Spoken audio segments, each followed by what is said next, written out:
Hey everybody, let's play some Valkyria Chronicles 4, shall we? I'm going to go ahead and start a new game. Now, I've played this game before, but I took a break for, I'd say about a year. I never beat it, and so I'm going to just go back to the very beginning and play it all through with you. I did play and beat Valkyria Chronicles 3, but not this one. We'll go with normal difficulty. The day our hometown burned, that was the day we enlisted. At last, we had something to believe in, something worth fighting for. None of us yet knew, we couldn't foresee what this war would cost us. It was a battlefield, but it was where we grew up. The Diary of Claude Wallace. Oh, look at these flowers. Yeah, this will get you used to the beautiful, kind of pastel-y watercolor world that we're about to enter here.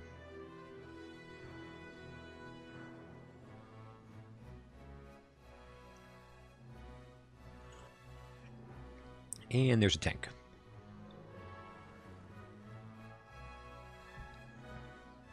There's Claude, with a map on his arm.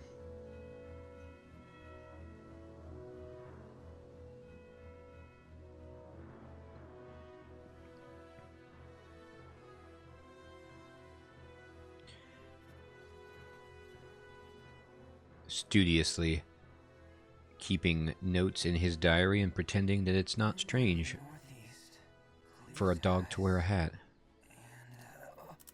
Oh. Oh. Nap time's over. Come on, Raz. I wasn't napping, just resting my eyes. You gotta relax, man. You are way too freaking tense. Whoa. Your hands are shaking. So sack up, Commander. It's about time we get ready to roll out. Dang, Raz. What's coming to him. Yeah. Imps. Imperials. Uh-oh. What's happening? A shift in the wind. The wind's changing. You getting those wind whispers again? Imperials incoming! Alright, boys, it's go time!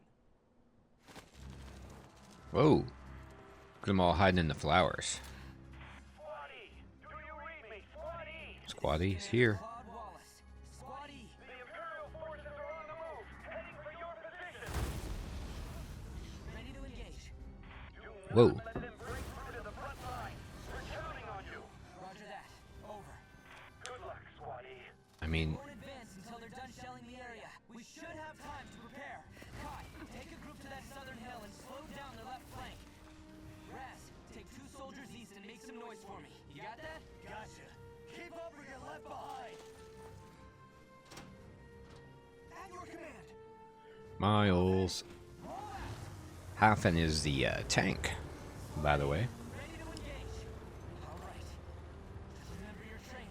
Gonna try to remember. We can do this. That's right. Here we go. Into glorious battle. Eliminate all Imperial hostiles. Let's stop their advance. Squatty, move out. All right.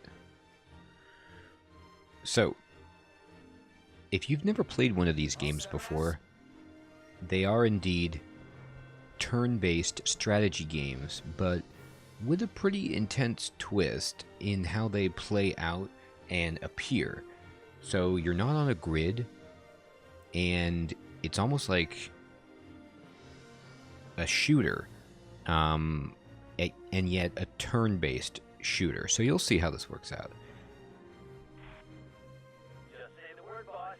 I'm locked, loaded, and in-freaking-invincible. Whoa. All right, so Raz is a frontline soldier. He's called a shock trooper, and he is ready to go in just by himself with his machine gun and take it to the Imperials. Okay. First, we'll see how they respond to some infantry. That's right. Let's put some lives on the line. Squatty, or Squad E for excellent. Alright, and here comes the player phase. Okay. Looks like everyone's in position. They sure are. Finally. It's time. It is time. If you've played a previous Valkyria Chronicles, battle should be very, very familiar to you. And I love the hand-drawn appearance of this game. The music is the same as the previous iteration, I do believe. I'm their commander. It's up to me to get everyone out alive. And we're dealing with the psychological burden of being a commander. Concentrate. Remember your training. We can do this. We can do this, Claude. Okay, so here comes the tutorial. When combat starts, you'll see a map of the area and your unit's positions. This is referred to as command mode. Here, you'll select the unit you'd like to move based on the terrain and their respective position to the enemy. Move the cursor onto Raz using the directional pad and press A to switch to action mode. So basically, normally we would get to select from all of our available troops, but because this is the tutorial, they're limiting our choices to help us understand. And here is Raz. The red circles with the symbols are bad guys, and the blue circles with symbols are Squad E, or I should say just the good guys. The arrow next to the circles represents the direction that they are facing. You can get some more information from the map. For example, this symbol here, it means no tanks can pass through this, so the tank can't go through tight spaces. These red indicators here are kind of almost like bunkers or objects that provide some semblance of cover. And here are the different unit types that we see. I believe these are 3 scout units for the enemy. This chevron symbol means shock trooper, and that's Raz. And we're going to select him. And I got this.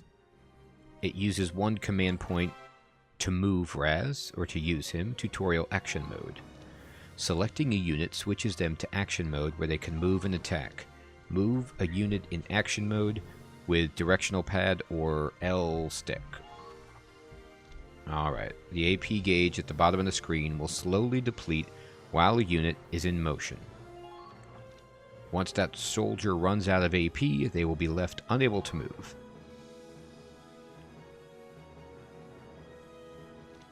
Order Raz to move toward the sandbags. Alright. So the sandbags actually provide much better cover than the crossed beam. You'll hear just random radio chatter as you play the game to give it some flavor. It's really cool. My favorite part is hearing the enemy respond to you taking out their units. Anyway, so yes, as they say, the orange bar at the bottom is your AP, and it has little footprints on it, meaning like how your movement. And as you can see, as I move Raz around, he's taking action points. So it's, you know, it's kind of like his stamina or whatever. Now, while I'm controlling Raz, the bad guys aren't going. I'm going to run over here, and I'm going to get position. Now, I will say the bad guys aren't moving while I'm moving, but if you move into their line of sight and they are ready to do so, they will shoot at you. So you don't want to just run up to them, but this works out really well because they have our backs to us. Tutorial, attacking. Now that they have moved into position, it's time to attack. Press R while in action mode to enter target mode. So this is the kind of like pseudo shooter bit. Move the crosshairs with the L trigger, press L and R to quickly snap between targets. Press A to attack. If the enemy survives, they might counterattack, so try to make every shot count. This is true. The enemy will definitely be alerted to your presence if you shoot them, makes sense, and they will turn around and take a shot at you if they don't die. Alright, so I'm going to move Raz into position, and when you get behind these sandbags, you can see that it gives me the command with the A button to crouch, so I will. I'm going to crouch and get him behind cover. Raz, looking at the bottom right of the screen, you can see he's using a Robinson M91 as his weapon. It has unlimited ammunition. You can change that weapon with the Y button, and I could use a grenade instead, or Ragnade, which is kind of like your healing item. But I'm going to use my gun. And if you push the command with the red arched arrow that says go over means that you can just hold the stick forward to move your character and they will just jump over this sandbag. They can get over it. But I'm happy in cover, and I'm going to push the R button to open up my target.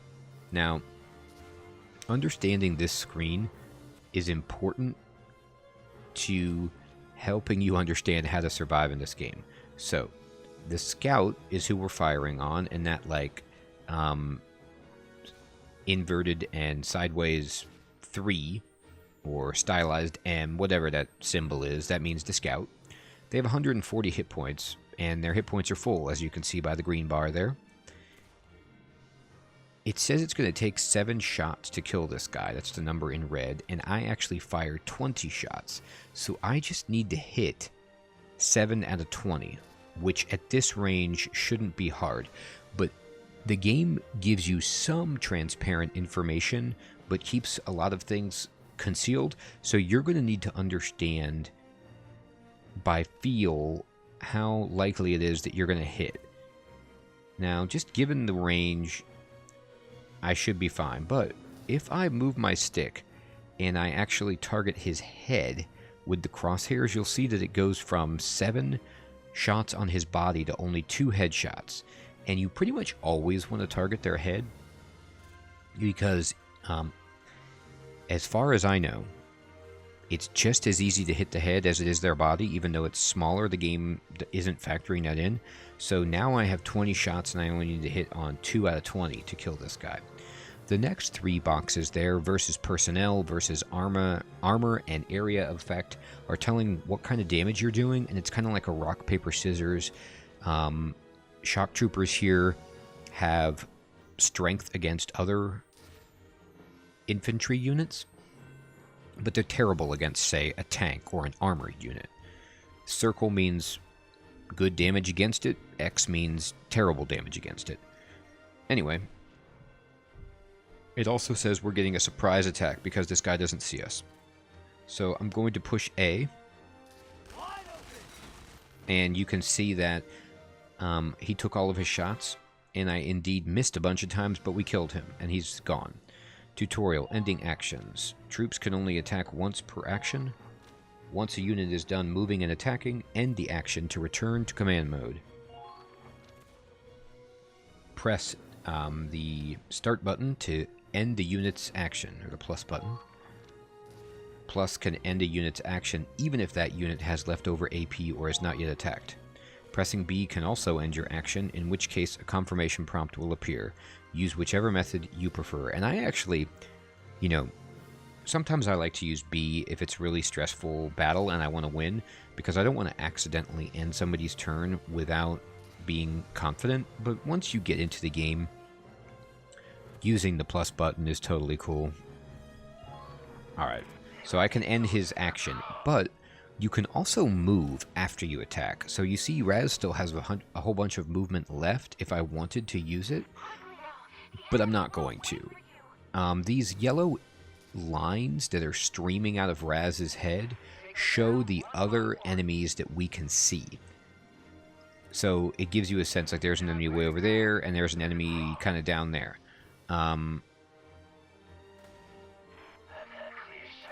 I can push L trigger, or I'm sorry, the L button, bumper button, to bring up the map in the lower left, and it shows me the blue arrow is me, the moving cone is my field of vision, and it looks like there's 2 guys actually over there and 1 guy over here.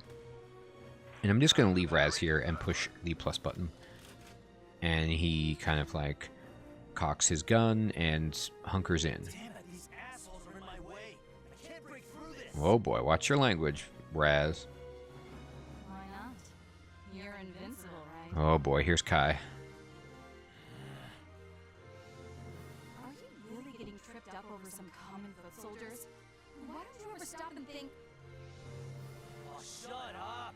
Just hurry and take him out, will ya? thought you'd never ask. This won't take long. Alright, so one of the really cool things about this game is that you get different types of units. So Kai, as you can see by the symbol, it looks like the crosshairs, is a sniper. And so this means that as a sniper, she can shoot from really far away for high damage with low shots per round. Whereas Raz shoots for like okay damage. It's really good up close, gets a bunch of shots per round with his machine gun, but he's got to be really, really close to do that. Now Kai is up here, and I can select her, and they're going to tell me about snipers. The sniper class specializes in shooting down enemies from afar. Yep. They also specialize in wearing chaps. No, I'm just joking. Only Kai wears chaps, I believe. Zoom in and out during target mode by moving the R stick up or down. Use the scope to line up headshots. So, just as I was saying before, headshots are premium. You can't really crouch behind this fence, but you can shoot. I love that advice. Wait for the right moment. So Kai has like a sweet poncho on, a cool hat with ear flaps, and inexplicably chaps. But anyway, you can see that she has a LF Wasp #1 weapon, and it only actually has 3 bullets, whereas Raz has like infinite bullets. That's something you have to keep track of with snipers, which is that their ammo is not indefinite. Alright, so I'm going to push the R button to fire, and you can use the right stick and push it up to like zoom in on this guy, and then we're going to go and see at his body. It would take 2 shots to hit him, but if I actually target his head, you can see it's only 1 shot to kill this guy, and I'm going to shoot, but I missed. And that's the life of a sniper. You aren't guaranteed to hit in this game, and that's unfortunate. But what you can do is use Kai again.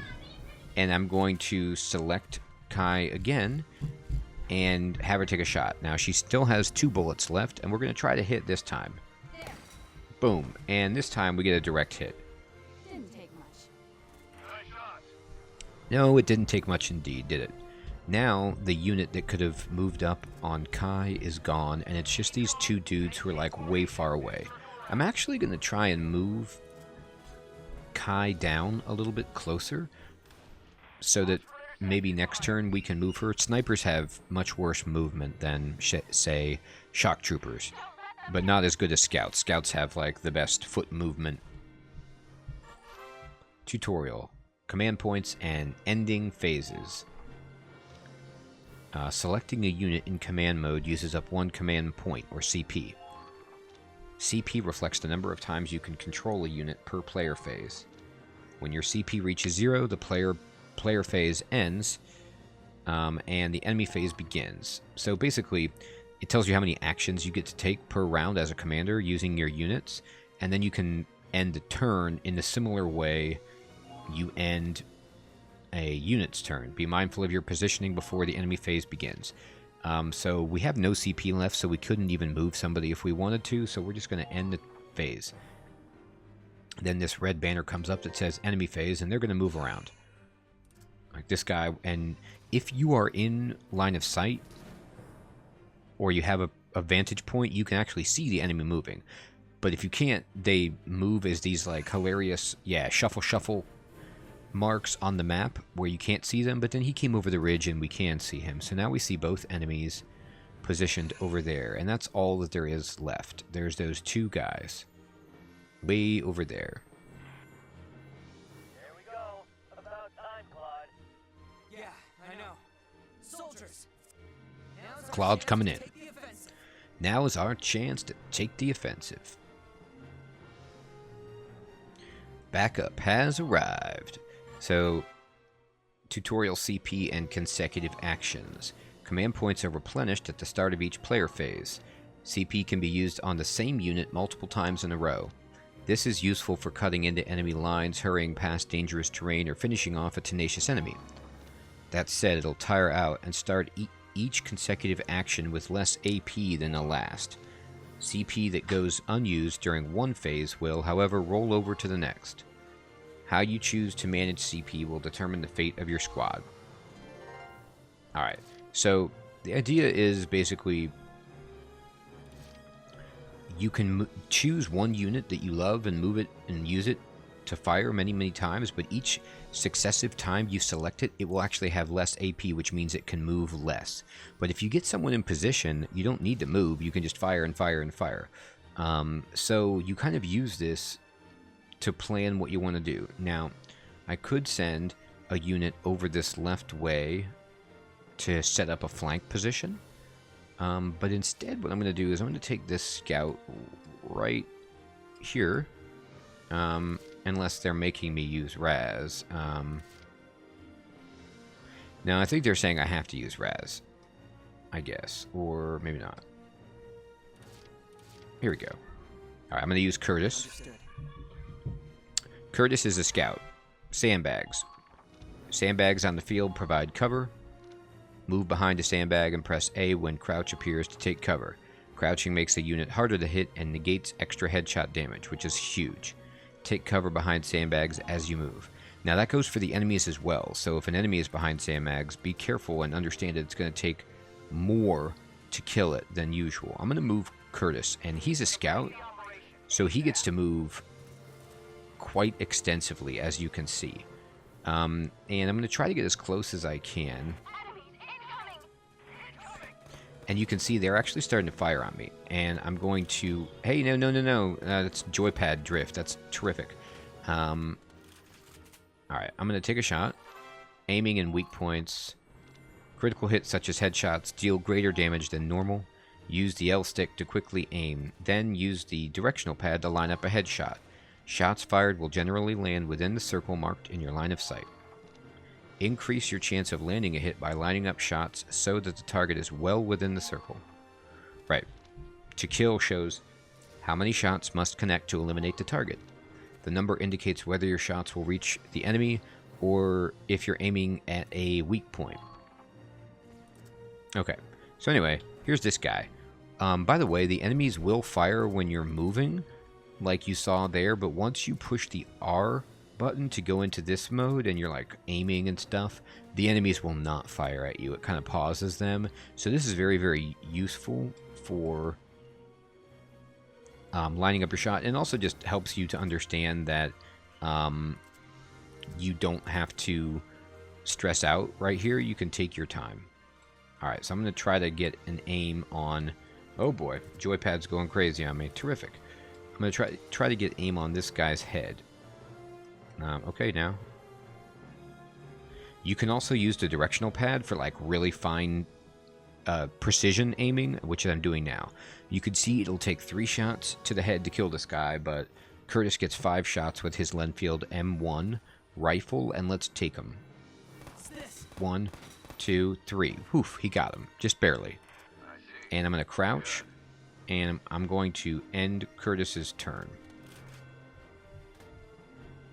Alright, so Curtis took down the front guy. I think I want to just use Kai and see if she can get a good position on this other guy. He's a scout, so Kai won't have to worry about getting hit by this dude. I'm going to get to the sandbags, and I'm going to crouch with Kai, and... Oh!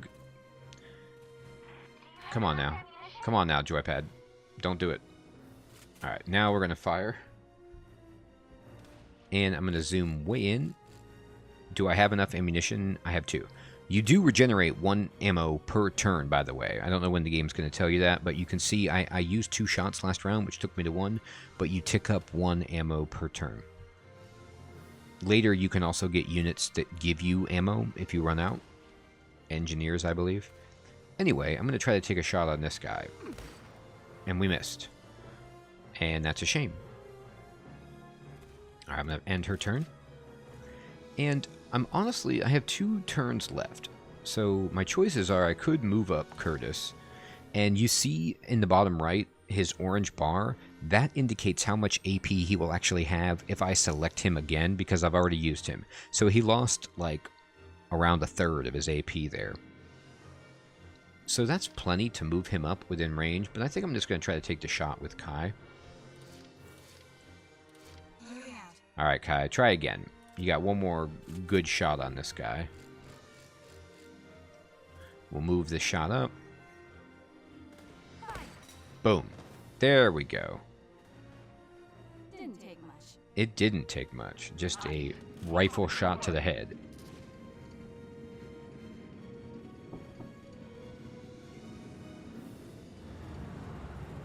Oh, and there is a tank. An enemy tank.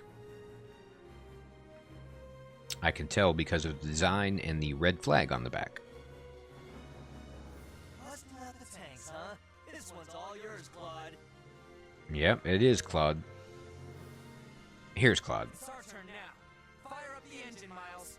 That's right, Miles. Turn it on. Yes, sir. One of the coolest parts about this game Okay, the Hoffman's moving out. is that Destroy the enemy tank. you get to use a tank. And that unlike in some of the previous Valkyria Chronicles, it doesn't take 2 command points to move it, and you get to use it like every battle, basically. Tutorial tanks. Tanks boost firepower and endurance far beyond that of foot soldiers. They can withstand gunfire from enemy infantry, making them a solid wall for your soldiers to use as cover. And that's actually one of the most important things you'll do in the game, which is hide behind your tank. Tanks can destroy objects with a red X on the command mode map, either by firing a cannon or driving into them, and it does no damage to them to drive over them. Tanks cannot fit into narrow passages, so advance with infantry in such cases. So the cool thing about tanks is you can, like, roll them ahead as cover for your own troops, and we can just roll over these obstacles. You can even knock down sandbags with tanks. And I'm just going to roll, and I've used all of its movement. I can use a mortar, which is what you want to use against troops. I can use a machine gun, which is good for close-up guys, and I can use AP rounds, which is what you want to use against a tank or an armored unit. I'm going to push R to fire. Tanks have 3 methods of attack: armor-piercing shells, mortar rounds, and a mounted machine gun. Armor-piercing shells are effective against tanks and other vehicles. Explosive mortars hit a broad area with a Ragnite blast, ideal against infantry. And it's exceptionally good against enemies that are in cover because it blows up their cover and leaves them exposed. Mortars travel in an arc, aim for the center of multiple foes to maximize firepower and preserve limited ammo. The machine gun is designed to strike foes who are too close for the mortar and to intercept incoming enemies. Press Y to switch to a tank's weapons. So basically, yeah, if an enemy runs around by your tank and your tank can see it, it'll just fire at it with a machine gun. Additionally, you have to remember too, the ammo is limited. I only have 1 mortar, by the way, infinite machine gun, and 3 armor-piercing rounds. Now, if you look at the back of this tank, this glowing area is the weak point. It's the, like, Ragnite engine or power source, and if you hit that, it does way more damage. But I don't really have a clean shot at it, but I'm still going to try, because if I did somehow manage to hit it, it would one-shot this thing. Right there. But instead, we decided to just miss the tank altogether, and we're done, and we're going to pass the turn. That's the price you pay for trying to hit the weak point, but it's okay. Our tank will get hit, but it's super, super strong. It's not a big deal to take some damage here. You'll see the machine gun does pretty much no damage to this thing. We can keep going. And it shot us and did like 15% of our health. Okay. Now it's our turn again. Alright. So here we go. Now, none of these units are good at fighting tanks. You get an infantry unit that is good. I believe they're called Lancers, and they're great at doing damage to tanks, but we don't have one this map. So I'm going to use my own tank. Moving out. And, oh, they're going to explain the weak points for us. Okay, great. The glowing blue radiator plate at the tank's rear is its weak point, where even standard bullets can deal damage. Try to get behind enemy tanks for a chance to take them down while being careful not to expose your own rear to hostile fire. Yes, this is very important. Don't let the enemy get a shot on you, because it'll take your tank out faster than you can imagine. Alright, so I'm going to drive my tank up, and I'm just going to get into position where I cannot miss. It is a shame about the flowers. I hate hitting them. Alright, so here, this looks like pretty much 100% chance that I will hit. The shot will go within that little circle, so most of the time I hit the tank if I miss, but I think we're okay. Boom. One shot the tank. Operation complete. We win. Terrific. Anyone else want to try? Squatty don't take shit from nobody. I will say, I apologize, there is some like coarse language in this game, which is unexpected for a Switch game, but some of these adult characters, especially the surly ones like Raz, will use profanity at some point, so if you have kids watching, just be mindful of the fact that that can happen. God knows what I'm... Oh, you okay? Flowers. I know, the flowers. Oh, yeah. They didn't stand a chance. Come on, man. You're supposed to be commander of the Ranger Corps. Commander still has a heart, same as a foot soldier. That's right. Rank doesn't make this any less painful to see. That's right. Oh, but crying over flowers. Even little girls have bigger balls these days. Whoa. Maybe. But what matters is that their hearts... All right, I get it. Power of the heart, blah, blah, blah. Oh boy, Raz. Look, just go turn in your report already, will ya? Can't go get sloshed if we're stuck here on standby. Oh boy, adult themes all over the place. Good point. I'll head to the command center. Yeah, you do that. And tell the brass to send us tougher imps to fight next time, yeah? Whoa boy, calm down. Slow your roll. We don't want tougher imps. We want cupcakes. All the way through. Okay, so when you win a battle, you get this combat report. And it gives you a ranking, showing you how many experience points you've earned, how many DCTs, which is the currency in the game, that you've earned. And it breaks down like what you did that got you extra points, and gives you a letter grade. So we did great. We got 1,035 experience, 1,725. I always call them like ducats, but it's probably something else. And we are done. So I think this is a good place to stop episode 1 of this series. I really hope you guys are enjoying this and in the mood to go the distance with Claude. I really want to beat this game. I love Valkyria Chronicles games. I like turn-based strategy games in general, but there's just something really neat about the aesthetic and the feel of these games. So I will check you guys in the next episode. Please put any questions you have about the game in the comments below, and I hope you have an excellent evening or day. Take care, everybody.